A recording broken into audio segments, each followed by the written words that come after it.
What's up, guys? For part 4 of the Les Paul Restore, we are going to put this cap on the back of this Les Paul body. A little bit of tricky work to get there. Then we're going to sand off where some of the super glue and Bondo was to see what I have to work with. So let's get into it. So on the back side here on the right, where there's a little bit of super glue, I've got a huge dent. I think that's where the body hit the ground originally. And so what we're going to do is we're actually going to route out a decent sized chunk and put in a mahogany plug. The dent was so deep, it was probably about 3/8 to a 1/2 inch deep on the farthest tip. And there was no way I was going to use any sort of Bondo to clean that up. So I sort of modified a Les Paul template to put in a plug. Pretty decent sized plug where it fell or was stepped on or something. So I've got a top bearing bit and my DeWalt 621 plunger router, and I'm going to make about an inch plug. You can see I've got my template clamped down from the top and the bottom, and then those two pieces of wood I put down in the beginning have a felt pad on them so I can clamp the body down without it denting in. So then with this other piece of wood, I'm trying to find a matching piece of grain where on the end grain it's going to look sort of similar. Doesn't have to be exactly perfect, but I want to make sure that at least it's close. So the edge of this board looks similar enough that the grain lines sort of run in the same way. And then my control cavity template needs a little bit of tape to thicken it up so that it fits tighter. Usually these plates have like, I don't know, like a 64th of play in them. So I'm using that StewMac thick tape to make sure that it's incredibly tight. And then I get a razor blade to cut off any of the excess. And this should get this plug incredibly tight. So we take the end that we cut off and get it to fit. Cut it loose on my bandsaw, trying to cut as close as I can to the edge of the template. And then instead of taking it straight to the router, my router with a bottom bearing bit, I'm going to sand it down so that all I have to do is just take the littlest edge, which will make a huge difference.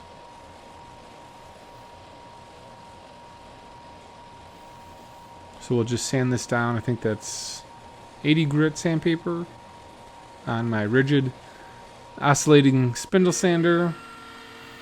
And then we'll just take this to my sort of standalone routing table and just take off just a little bit on a table router with a bottom bearing bit that's sticking out. And then I don't need the full thickness here. This is 6/4 mahogany, and I can take just a 1/4 inch off.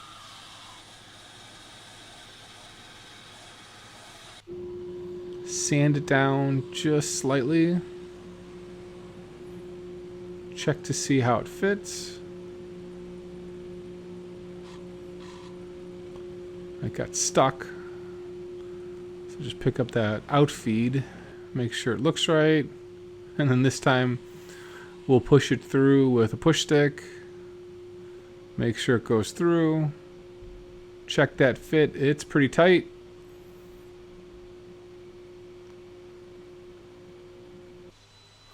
We'll then just sand the edge here. For some reason the template was just a little bit loose. So we'll sand that. Test fit it again. It's looking pretty good. We'll be able to get rid of that full dent and have a real piece of wood. So I sanded just the slight edge off of the plug so it fit, and then as I'm pushing the glue down, I want the piece of wood to sit flat, not on top of the glue. So we'll pound this in, get some clamps, clean off a little bit of the glue, Wipe it down with some water. And clamp it in fully here. And then one trick I'm going to do is I'm going to take a little bit of the mahogany that was floating around on the bandsaw, and I'm going to wipe it in with some water. That way I'll get that line to disappear just a little bit more. It's one of the tricks with using plugs. So I got a little bit of water, a little bit of the sawdust, and since the glue is slightly wet, just trying to hide that glue seam a little bit here. So then from Owl Hardwood and Lumber in Lombard, Illinois, he had some 20-inch genuine mahogany blanks. I bought a couple. I'm going to resaw a 1/4-inch plate that I'm going to plop onto the back to hide all of the cracks from earlier. So I've got a 1/2-inch blade and my Laguna resaw, and we're just going to resaw a whole piece and glue it on. That's the easiest way to clean up all the cracks and the mess that I've got on this thing. It'll take about 5 minutes in total. Just go slow. And that's going to be the plate I glue on. So then I'm building a jig here to actually run this whole backside through my drum sander and make sure that I can get the surface flat and take off the 1/8 inch that I'm going to use to place on this mahogany cap.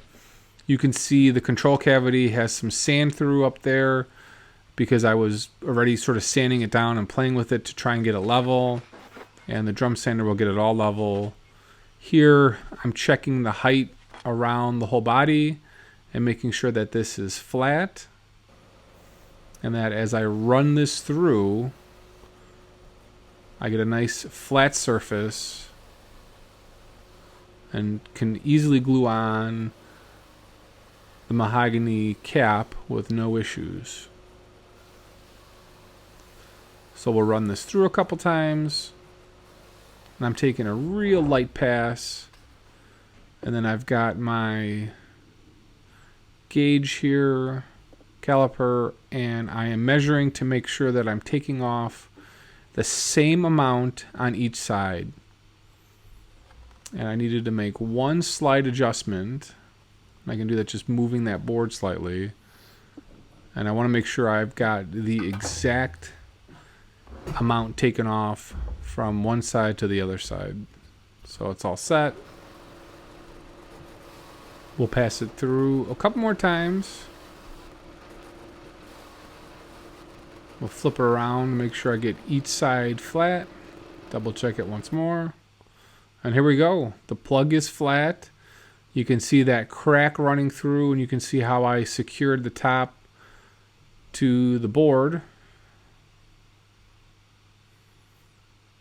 And then it's time to glue this on. And we're going to be using some hot hide glue. I've got the StewMac hide glue pot. And this is a little bit of a pain to clamp back down. So what I'm going to do is, you can see the weights here. And I'm actually going to get a pad, put the pad down, and then put the weights on top of the pad. So there's my hide glue in the StewMac jar. I've got a paintbrush, and I'm making sure that I get the hide glue in the cracks first so it seals them up. And then we're going to apply the hide glue to the rest of the body. I already know where I'm going to push this down, like so. Get the pad, drop the weights. The body's not going to move. I also use some clamps on the sides as well to get a little bit of a tighter fit. We let that dry for, I think, 3 days. And then we start trimming off the backside that's waste.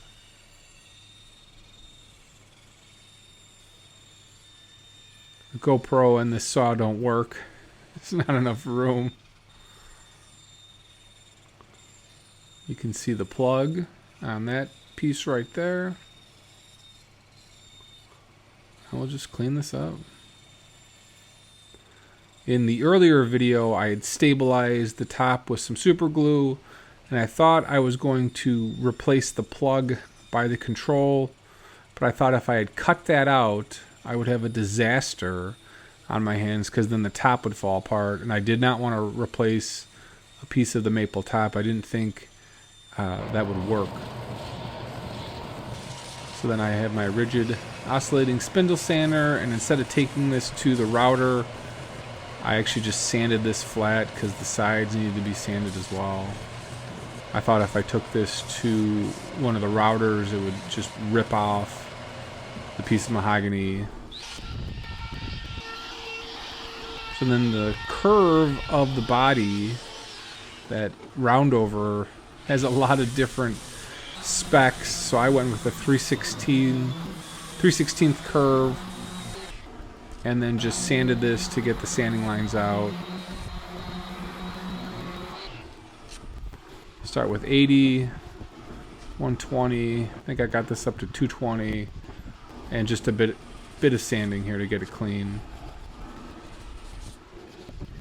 And I've got a pretty similar curve, and what's nice about the way this is set up is that where the curve sort of ends, I've got the other piece of wood, and when I think I do a dark burst, I'll clean it off. So then we're going to sand the top and see what I've got to work with now that it's all been stabilized. I want to make sure I pull off the rest of the super glue that I used and the tape on the bottom and see what I've got to work with. A lot of sanding here to get this right. And I've got a sanding pad on my sander, so that way I'm not digging out in any specific spots. And I've done enough of these to know sort of how to sand the top so you don't get any gouges in the wood. It's a lot of back and forth to keep it clean. And I can tell I've got just a dip in the upper top there that I need to clean up, which I'll do after this. So then we have to reroute the control cavities to fit the covers on. And I bought templates from Bartlett Woodworking in Canada. And I didn't put the same toothpicks that I did in the neck. I figured I'd just leave it as it is, show sort of the history of the guitar a little bit, because you will see this.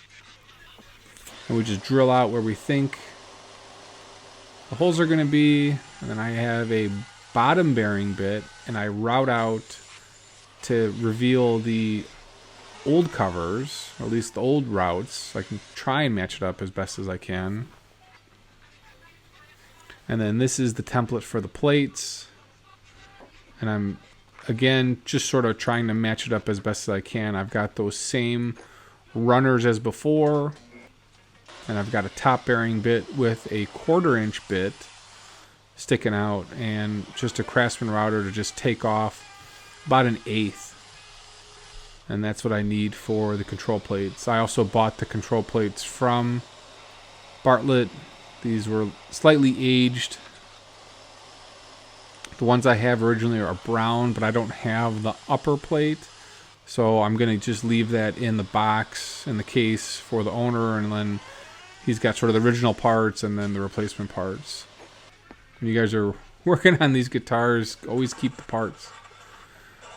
So I had a wrench there just to sort of measure the gap on that bout where the control piece is. What's happening is that as the top was glued back from whoever used the Bondo, it wasn't glued perfectly flat. And so I've got a flat sanding beam, and I'm just sanding flat the piece where the wood was sticking up slightly.